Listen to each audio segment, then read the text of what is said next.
तो आज हम स्टार्ट करने वाले हैं subject pharmacology B pharma fourth semester unit 1। आज का हमारा टॉपिक है pharmacokinetics.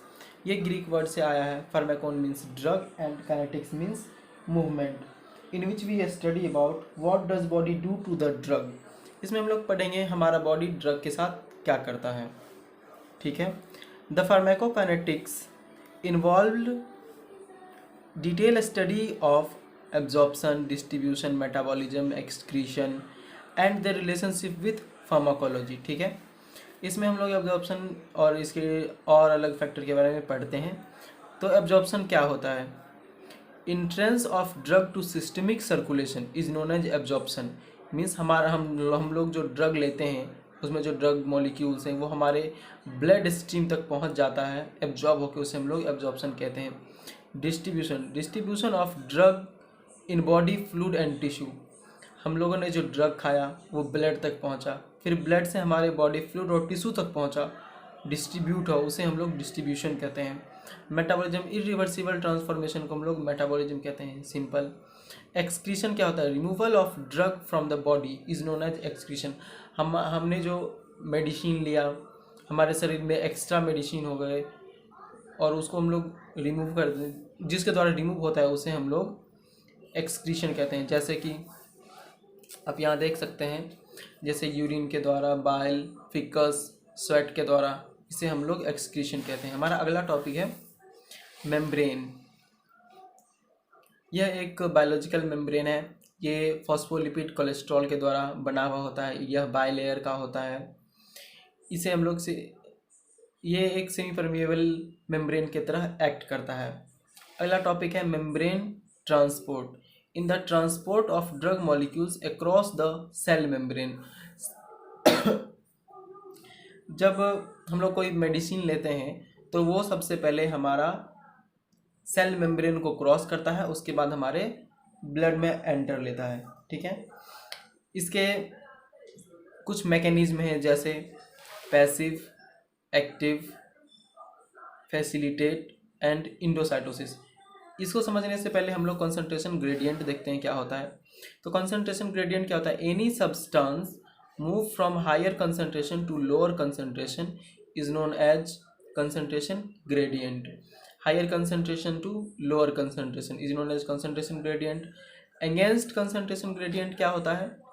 Substance move from lower concentration to higher concentration, lower concentration to higher concentration is known as against concentration gradient.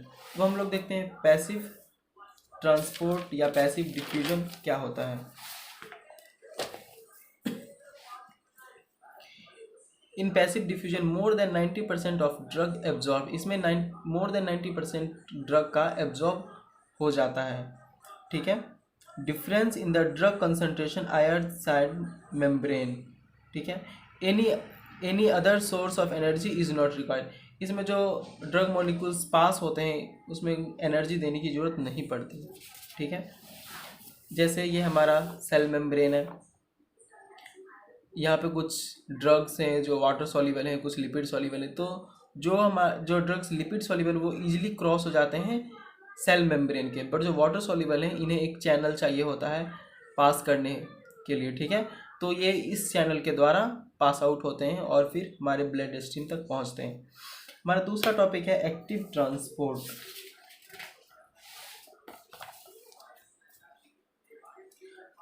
Movement of substance against its concentration gradient is known as active transport। मतलब concentration against मतलब क्या होता है कि lower concentration to higher concentration की ओर जाएगा तो हम लोग उसे कहेंगे एक्टिव ट्रांसपोर्ट। जैसे आयंस, ग्लूकोज, एमिनो एसिड, इसके दो टाइप होते हैं, primary active transport and secondary active transport. इसमें ट्रांसपोर्ट कैसे होते हैं? जैसे ये ड्रग है, ये इस कैरियर से बाइंड हो गया और ये इस सर्कल के, जैसे पहले ये एक कैरियर है, ये यहाँ आया, फिर इससे ड्रग बाइंड हुआ, फिर ये एंटर लिया, फिर ये यहाँ से टर्न अराउंड हो गया, देन ये ब्लड में पहुँच गया, इस तरह से। अब अगला टॉपिक है फैसिलिटेट डिफ्यूजन। फैसिलिटेट डिफ्यूजन क्या होता है आप यहाँ देख सकते हैं।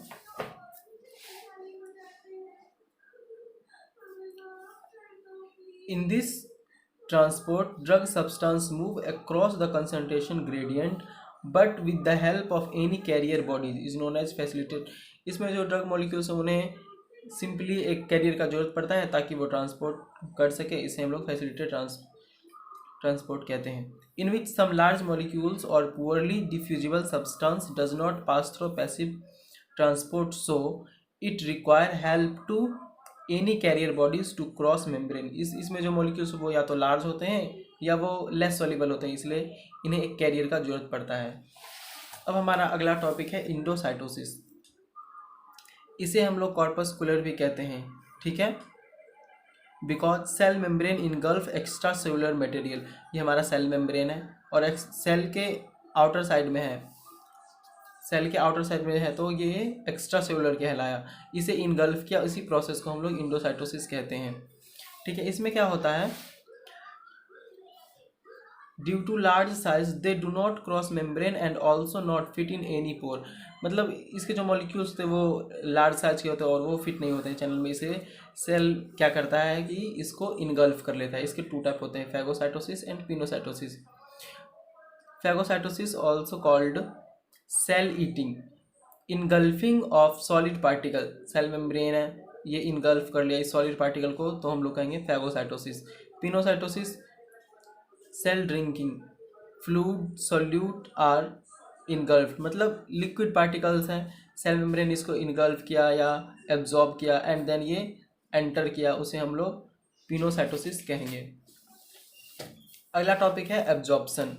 It is defined as movement of drug from its site of administration to the systemic circulation blood is known as absorption. इसमें क्या होता है कि हम लोग जो एडमिनिस्टर करते हैं कुछ मेडिसिन, वो सबसे पहले हमारे स्टमक में जाता है, उसके बाद वो फर्दर ब्रेक डाउन होता है, उसके बाद वो लीवर में जाता है, फिर हमारे पूरे होल बॉडी में जाता है, उसे हम लोग एब्जॉर्प्शन कहते हैं, ठीक है। Absorption of drug, movement of drug from its site of administration into plasma is known as absorption. हम लोगों ने जो ड्रग लिया वो हमारे बॉडी फ्लूइड तक पहुंचा, उसे हम लोग एब्जॉर्प्शन कहते हैं, ठीक है। Drug is affected by particle size, the nature of drug, solubility, pH, presence of food in stomach. हमारे स्टमक में जो फूड प्रेजेंट है उसके द्वारा एब्जॉर्प्शन इफेक्ट होता है, जैसे पीएच के चेंज की वजह से, और जैसे कुछ जैसे कि एस्प्रिन हो गया। एस्प्रिन जो होता है वो स्लो डिसोल्यूशन होता है एट pH 1, जो कि हमारे स्टमक में होता है, और फास्ट उसका एब्जॉर्प्शन होता है pH 6 है, जो कि हमारे डिओडेनम में प्रेजेंट होता है। इतना pH डिओडेनम में होता है। तो ये है, जैसे एस्प्रिन है, इसे हम लोग एडमिनिस्टर किए, हमारे पहले स्टमक में गया, फिर हमारे इंटेस्टाइन में गया, स्मॉल इंटेस्टाइन में, एंड देन उसका एब्जॉर्प्शन हुआ, ठीक है। In the absorption process drug reach into blood through the mucus membrane, हमारे ब्लड स्ट्रीम में जाते हैं म्यूकस मेम्ब्रेन के द्वारा, ठीक है।